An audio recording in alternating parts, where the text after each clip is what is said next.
ఎన్నిసార్లు విన్నా తనివి తీరనిది శ్రీరాముని చరితము. నేడు మరొక్కమారు విందాము. శ్రీ మహావిష్ణువు ద్వారపాలకులు జయ విజయులను భూలోకంలో పుట్టమని సనక సనందనాది మునులు శపించగా, వారు మొదటి జన్మలో హిరణ్యకశిపుడు హిరణ్యాక్షులుగా, రెండవ జన్మలో రావణ కుంభకర్ణులుగా జన్మించారు. వారు ఎన్నో రాక్షస కృత్యాలు చేస్తూ ఋషులను, సజ్జనులను, భగవద్భక్తులను ఎంతో పీడించుచున్నారు. వారిని సంహరించుటకే శ్రీహరి రామావతారం దాల్చాడు. త్రేతాయుగమున సూర్యవంశమునకు చెందిన దశరథుడనే మహారాజు కోసల దేశమును పాలిస్తూ ఉండేవాడు. కోసల దేశానికి రాజధాని అయోధ్య నగరం. దశరథునకు కౌసల్య, సుమిత్ర, కైకేయి అనే 3 భార్యలు కలరు. కానీ దశరథునకు చాలా కాలం వరకు సంతానం కలగలేదు. పుత్రకామేష్టి యజ్ఞము చేసిన తర్వాత కౌసల్యకు రాముడు, కైకేయికి భరతుడు, సుమిత్రకు లక్ష్మణ శత్రుఘ్నులు జన్మించారు. రామలక్ష్మణులిద్దరూ చాలా అన్యోన్యంగా ఉండేవారు. అన్నదమ్ములంటే వీరిలా ఉండాలి అనేట్టుగా. లక్ష్మణుడు రాముడిని వదిలిపెట్టి ఉండేవాడే కాదు. వీరిద్దరూ విశ్వామిత్ర మహర్షి అనుగ్రహం వలన అనేక మహిమలు గల అస్త్రాలు పొంది దుర్మార్గులైన రాక్షసులు అనేక మందిని వధించారు. మిథిలా నగరాన్ని పరిపాలించే జనకుడు అనే మహారాజు ప్రకటించిన స్వయంవరంలో రాముడు శివధనస్సుని విరిచి జనకుని కూతురు సీతను పరిణయమాడాడు. సీత గొప్ప సౌందర్యవతి, గుణవంతురాలు, మహాపతివ్రత. కొంతకాలానికి దశరథుడు రామునికి పట్టాభిషేకం చేయవలనని తలపెట్టాడు. కానీ ఆయన చిన్న భార్య అయిన కైకేయి, ఆమె చెలికత్తె మందర ప్రోత్సాహంతో రామునికి రాజ్యం ఇవ్వవద్దని, తన కొడుకైన భరతుణ్ణి రాజును చేయమని దశరథుని కోరింది. అదే కాకుండా రాముణ్ణి 14 సంవత్సరాలు అడవికి పంపవలెనని కూడా ఆజ్ఞాపించింది. తన పినతల్లి కోరికపై శ్రీరాముడు అయోధ్య నగరాన్ని వీడి వనవాసమునకు బయలుదేరుచుండగా అతనితో అతని భార్య సీత, తమ్ముడు లక్ష్మణుడు కూడా వెళ్ళారు. వారు 3 అడవిలో ఒక పర్ణశాల నిర్మించుకొని పండ్లు, దుంపలు తింటూ కాలం గడుపుతున్నారు. ఇట్లు కొంతకాలమైన తర్వాత లంకాధిపతి అయిన రావణుని చెల్లెలు శూర్పణఖ అనే రాక్షసి రాముణ్ణి అందము చూసి అతనిని మోహించింది. అందమైన యువతిగా మారి తనను పెళ్లాడమని రాముణ్ణి కోరింది. రాముడు ఆమెను లక్ష్మణుని వద్దకు పంపగా లక్ష్మణుడు కోపించి శూర్పణఖకు ముక్కు, చెవులు కోసేశాడు. శూర్పణఖ తనకు జరిగిన అవమానాన్ని గురించి తన అన్నగారికి మొరపెట్టుకుంది. అప్పటికే రావణాసురుడు శివుని గురించి గొప్ప తపస్సు చేసి అనేక వరములు పొంది అధిక బలవంతుడై ఉన్నాడు. రావణునికి 2 తమ్ములు ఉన్నారు. మొదటివాడు కుంభకర్ణుడు. వాడు అతి బలవంతుడు. 6 నెలలు మెలకువగా ఉండి 6 నెలలు పూర్తిగా నిద్రపోయేవాడు. రెండవవాడు విభీషణుడు. ఇతడు చాలా సన్మార్గుడు. 2 అన్నదమ్ములు అన్నగారైన రావణుని చెప్పు చేతల్లో ఉండేవారు. రావణుడు తన ముద్దుల చెల్లెలు శూర్పణకు జరిగిన అవమానమునకు ప్రతీకారంగా సీతను అపహరించదలిచి తన సహచరుడైన మారీచుని పిలిచి రామలక్ష్మణులను పర్ణశాల నుండి దూరంగా తీసుకుపోవుటకై నియమించాడు. మారీచుడు బంగారు జింక రూపంలో పర్ణశాల వద్ద తిరగసాగాడు. దానిని చూసి సీత ముచ్చటపడి రాముని ఆ జింక తెచ్చిపెట్టమని కోరింది. రాముడు సీతను లక్ష్మణునికి తోడుగా పర్ణశాల వద్ద కాపుగా ఉంచి జింకను పట్టి తెచ్చుటకు బయలుదేరాడు.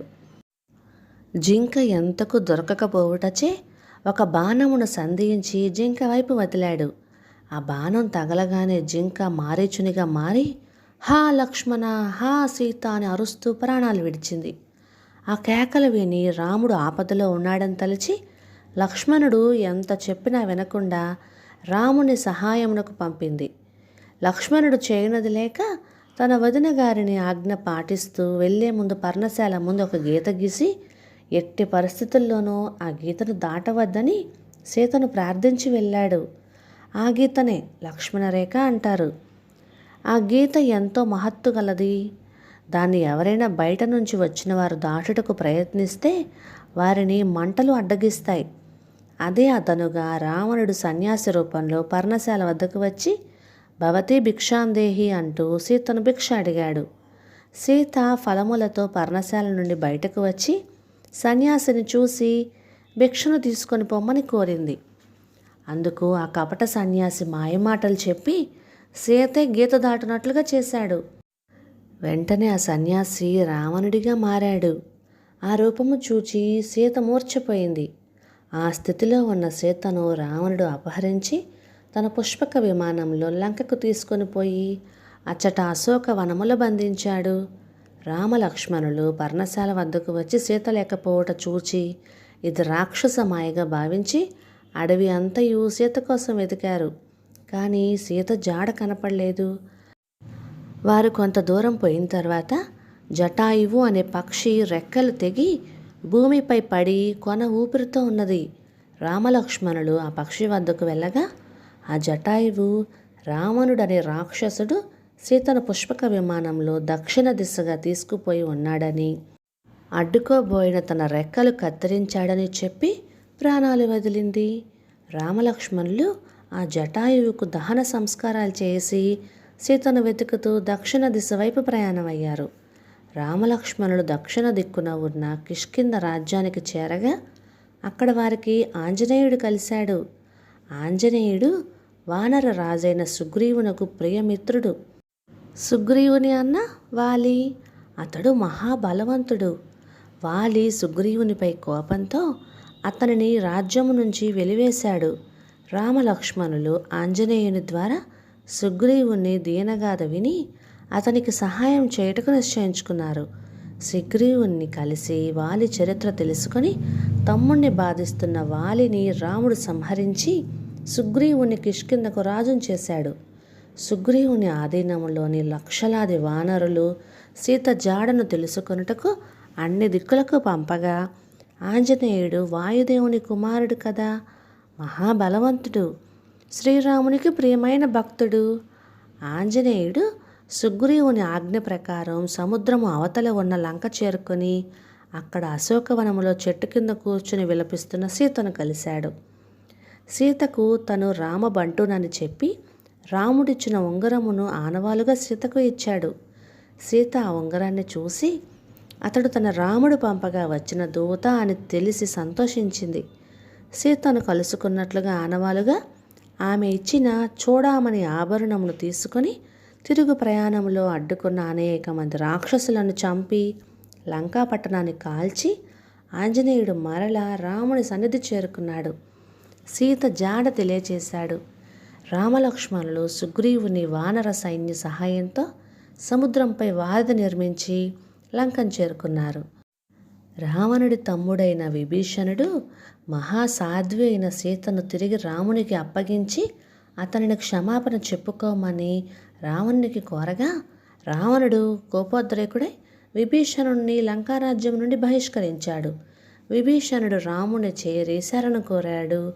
రాముడు అతనిపై జాలిపడి రావణుణ్ణి సంహరించి విభీషణుని లంకారాజ్యమునకు రాజును చేసేదనని వాగ్దానం చేశాడు. లంకలో జరిగిన ఘోర యుద్ధంలో రామలక్ష్మణులు రాక్షస బలగాన్ని అందరినీ సంహరించారు. తర్వాత రావణుల గొప్ప యుద్ధం చేసి చివరకు రాముని చేతిలో రావణుడు సంహరింపబడ్డాడు. ఆ విధంగా త్రేతాయుగంలో రెండవ జన్మలో రావణ కుంభకర్ణులుగా జన్మించిన జయ విజయులు మహావిష్ణు అవతారమైన శ్రీరాముని చేతిలో మరణం పొందారు.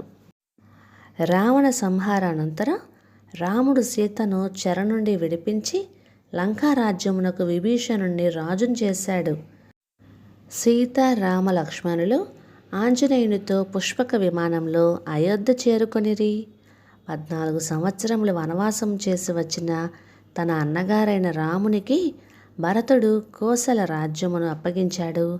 శ్రీరాముడు అయోధ్య నగరానికి రాజుగా పట్టాభిషిక్తుడై ప్రజలను కన్న బిడ్డల వలె పరిపాలించాడు. రాముని పాలనలో ప్రజలందరూ సుఖ సంతోషాలతో సంపన్నులై జీవించి తరించారు. అదే రామరాజ్యము. నేటికి మనందరం కోరుకునేది రామరాజ్యం కావాలనే కదా. నేటితో శ్రీరాముని చరిత్రం క్లుప్తంగా తెలుసుకున్నాం. తర్వాయి భాగంలో బలరామ అవతారం విశేషాలు తెలుసుకుందాము. ఇక ఈ కథలు మీకు నచ్చినట్లయితే లైక్ చేయండి, షేర్ చేయండి, సబ్స్క్రైబ్ చేయండి. Thank you.